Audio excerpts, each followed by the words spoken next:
Hi hello வணக்கம் மக்கள் எல்லாரும் எப்படி இருக்கீங்க? இது பாம்பே சீரிஸ் பார்ட் 3. நாங்கள் ஒரு வழியாக காலையிலேயே வந்து ரீச் ஆகிட்டோம். அண்ட் எங்கள் அண்ணன் தான் எங்களை வந்து கூப்பிட வந்திருந்தான். அண்ட் இதுதான் என்னோட அழகான அண்ணன். அண்ட் ஃப்ளைட் ரேஞ்சுக்கு வந்து சீன் போடாதீங்க, இது ஜஸ்ட்டு ரயில்வே ஸ்டேஷன் தான் சொல்லிட்டு எங்கள் அத்தானை நான் கலாய்ச்சிட்டே வந்தேன். அண்ட் ஒரு வீடியோ கூட என் தம்பி என்னை எடுக்கவே விடலைங்க. ஏன்னா அவன் வந்துட்டு எங்களை டிஸ்டர்ப் பண்ணுறதுலேயே தான் குறியாக இருந்தான். அண்ட் நாங்கள் போக வேண்டிய இடத்துக்கு 2 ட்ரெயின் மாறி போக வேண்டியது இருந்துச்சு. ஸோ அதனால ஃபர்ஸ்ட் ட்ரெயினில் ஏறிட்டோம். பாப்பா பாவம், அவளை வந்துட்டு தூக்கத்துலேயே வந்துட்டு கூப்பிட்டு போயிட்டுருந்தோம். ட்ரெயின் வரும்போது நடுவில் வராதுன்னு சொல்லிட்டு செம்ம திட்டு வாங்கினேன் என் தம்பி வேறு. பாப்பா, அத்தான், தம்பி 3 பேரும் வந்து செகண்ட் ட்ரெயினில் பயங்கரமாக விளையாண்டுட்டே வந்துட்டுருந்தாங்க. அண்ட் எல்லோரும் கதை பேசிக்கிட்டே காலையிலேயே வந்துட்டு நாங்கள் போக வேண்டிய இடத்துக்கு போயிட்டுருந்தோம். எங்கே அப்படின்னு கேட்குறீங்களா? என் பாப்பா என்கிட்ட அப்படியே ஒட்டிக்கிட்டா. அதையும் நான் வந்து காமிக்கிறேன் வீடியோவில்.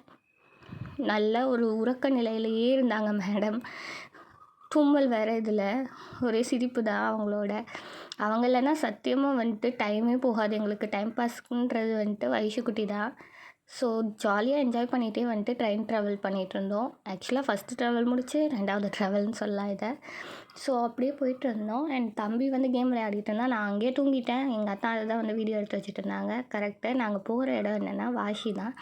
வாஷியில் தான் வந்துட்டு பெரியம்மா எல்லாருமே வந்துட்டு இருக்காங்க. ஸோ அங்கே போயிட்டு ஃபஸ்ட்டு வேலை வந்து என்ன பண்ணுறோமோ இல்லையோ டீ குடிச்சிடலாம் அப்படின்னு சொல்லிட்டு டீ குடிச்சிட்டு ஆட்டோ பிடிச்சி நேராக வந்து வீட்டுக்கு போயிட்டோம். வீட்டுக்கு பக்கத்தில் போனதுக்கப்புறம் தான் பக்கத்து ஆட்டோ கூட விடலை. ஆக்சுவலாக 2 ஆட்டோவில் போயிருந்தோம். ஒரு இதுக்கு வந்து 3 பேர் தான் ஏறணும்னு சொல்லிட்டு கணக்கு. ஸோ அதனால் 3 பேராக போயிட்டு ஏறிட்டோம். அண்டு இதில் என்னென்னா, இந்த ஆட்டோவில் வந்துட்டு ஒரே ஒரு மெயினான விஷயம் என்னென்னா, மீட்ரு தாண்டி ₹1 கூட வாங்க மாட்டேங்கிறாங்கங்க. நம்ம ஊரில் கொள்ளையடிக்கிற மாதிரிலாம் ஆட்டோவில் அங்கே கொள்ளையே அடிக்கிறது இல்லை. ஸோ அதுதான் சபரி ஹோட்டல். நாங்கள் எல்லோரும் வந்து சபரி ஹோட்டல் பக்கத்தில் வந்துட்டோம். பாப்பா, நான், அத்தா 3 பேரும் காலையிலேயே வந்துட்டு ஜாலியாக என்ஜாய் பண்ணிகிட்டு இருந்தோம். என்ன பாப்பா பார்த்துட்டு இருந்தாங்கன்னா, இந்த மியாவ் குட்டி தான், பூனைக்குட்டி வச்சு தான். என் அத்தானுக்கு வந்துட்டு தன்னால் அடிக்க முடியலன்றதுனால வந்து பாப்பாவை வச்சு அடிக்க வச்சுட்டு இருந்தாங்க. அதுதான் நம்மளுடைய கல்யாண பொண்ணு அண்ட் அண்ணா. கல்யாண பொண்ணை பார்த்தீங்களா? மொத்தமாக புறாவாக இருந்த உடனே தம்பியும் பாப்பாவும் பயங்கரமாக வைப் பண்ணிகிட்டு இருந்தாங்க. ஸோ இதுதான் வந்துட்டு அவங்க பண்ண வேலைகள். நெக்ஸ்ட் வீடியோவில் பார்க்கலாம். பாய்.